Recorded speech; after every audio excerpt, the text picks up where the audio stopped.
herkes biliyor. Kızılay başımızın ağrımaya başladığı ilk dakikalardan yanımızda olan, karşılıksız olan kuruluşlardan biridir.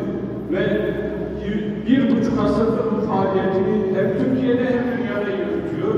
Kızılay deyince aklımıza biz gelecek nesiller olarak afete hazırlıklı nesillerin olmasını, ilk yapmasını bilen nesillerin olmasını ve en önemlisi iyiliksever ve yardımsever olmanızı istiyoruz. Biz bu nesillere bunları anlattıktan sonra ufak bir ikramımız olacak. Rabbim sizleri muvaffak edesin ve sürekli böyle iyilik yolunda olmanızı nasip etsin. Hocalarımıza da teşekkür ederim.